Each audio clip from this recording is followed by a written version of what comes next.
ನಮಸ್ಕಾರ ವೀಕ್ಷಕರೇ, ಅದ್ಭುತ ಮನೆಮದ್ದುಗಳು. ಅಜ್ಜಿಯ ಸೀಕ್ರೆಟ್. ಪ್ರತಿ ಮನೆಯಲ್ಲಿದೆ ಆರೋಗ್ಯದ ರಹಸ್ಯ. ಈ ಮನೆಮದ್ದುಗಳ ಮುಂದೆ ಯಾವುದೇ ಔಷಧಿ ಬೇಕಾಗಿಲ್ಲ. ಈ ವಿಡಿಯೋ ನಿಮ್ಮೆಲ್ಲರಿಗೂ ತುಂಬನೇ ಉಪಯುಕ್ತಕರವಾದದ್ದು. ರಾತ್ರಿ ಹೊತ್ತು ಕಾಲು ನೋವು ಬರುತ್ತಿದ್ದರೆ ಬೆಚ್ಚಗಿನ ಹಾಲಿನಲ್ಲಿ 1 ಟೀ ಸ್ಪೂನ್ ಕೋಕೋ ಪೌಡರ್ ಹಾಕಿ ಸೇವಿಸಿ. ಇದರಿಂದ ಕಾಲು ನೋವು ಮಾಯವಾಗುತ್ತದೆ.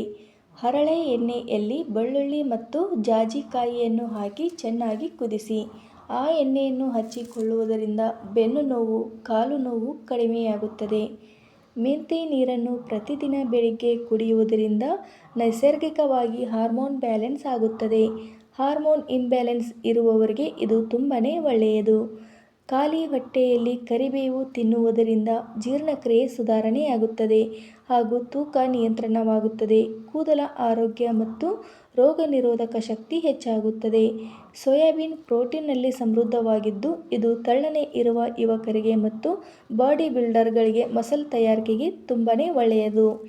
ಹರಳೆ ಎಣ್ಣೆಗೆ ಕೆಲವು ಬೆಳ್ಳುಳ್ಳಿ ಎಸಳುಗಳನ್ನು ಹಾಕಿ ಚೆನ್ನಾಗಿ ಕುದಿಸಬೇಕು. ನಂತರ ಆ ಎಣ್ಣೆಯನ್ನು ತಣ್ಣಗಾಗಲು ಬಿಡಿ. ನಂತರ 2 ಹನಿಗಳು ಕಿವಿ ಒಳಗೆ ಹಾಕಿಕೊಳ್ಳುವುದರಿಂದ ಕಿವಿ ನೋವು ಬಹಳ ಬೇಗನೆ ಕಡಿಮೆಯಾಗುತ್ತದೆ. 1 tea spoon apple cider vinegar ಅನ್ನು 1 ಗ್ಲಾಸ್ ನೀರಿನಲ್ಲಿ ಬೆರೆಸಿ ಅದಕ್ಕೆ 1 ಚಿಟಿಕೆ ಕಾಳು ಮೆಣಸಿನ ಪುಡಿ ಸೇರಿಸಿ ಬೆಳಿಗ್ಗೆ ಕುಡಿಯುವುದರಿಂದ ಮೂತ್ರಪಿಂಡದಲ್ಲಿರುವ ವಿಷ ಹೊರಗೆ ಹೋಗುತ್ತದೆ. ಮೂಲವ್ಯಾಧಿಯಿಂದ ಹೆಚ್ಚು ರಕ್ತಸ್ರಾವವಾಗುತ್ತಿದ್ದರೆ ಬೆಣ್ಣೆಗೆ ಸಕ್ಕರೆಯನ್ನು ಸೇರಿಸಿ ತಿನ್ನುವುದರಿಂದ ಮೂಲವ್ಯಾಧಿಯಿಂದ ಬರುವ ರಕ್ತಸ್ರಾವ ನಿಲ್ಲುತ್ತದೆ. ಅಷ್ಟೇ ಅಲ್ಲದೆ ಕೊತ್ತಂಬರಿ ಬೀಜದ ಕಷಾಯಕ್ಕೆ ಕಲ್ಲು ಸಕ್ಕರೆ ಸೇರಿಸಿ ಸೇವಿಸುವುದರಿಂದ ಮೂಲವ್ಯಾಧಿ ಕಡಿಮೆಯಾಗುತ್ತದೆ. ನರ ದೌರ್ಬಲ್ಯವಿರುವವರು 1 ಲೋಟ ಎಳೆನೀರಿಗೆ 1 ಟೀ ಚಮಚ ಜೇನುತುಪ್ಪವನ್ನು ಸೇರಿಸಿ ದಿನಕ್ಕೆ 2 ಸಲ ಕುಡಿದರೆ ದೇಹಕ್ಕೆ ಒಳ್ಳೆಯ ಚೈತನ್ಯ ದೊರೆಯುತ್ತದೆ.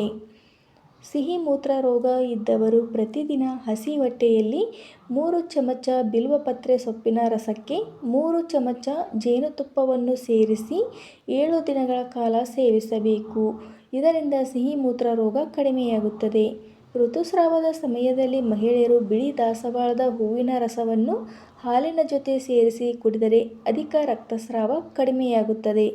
ವೀಕ್ಷಕರೇ, ಈ ಮಾಹಿತಿ ನಿಮಗೆ ಇಷ್ಟವಾಗಿದ್ದರೆ ಈ ವಿಡಿಯೋಕ್ಕೊಂದು ಲೈಕ್ ಮಾಡಿ ಹಾಗೂ ಈ ಥರ ವಿಡಿಯೋಸ್ಗಳಿಗಾಗಿ ನನ್ನ ಚಾನಲನ್ನು ಸಬ್ಸ್ಕ್ರೈಬ್ ಮಾಡಿ.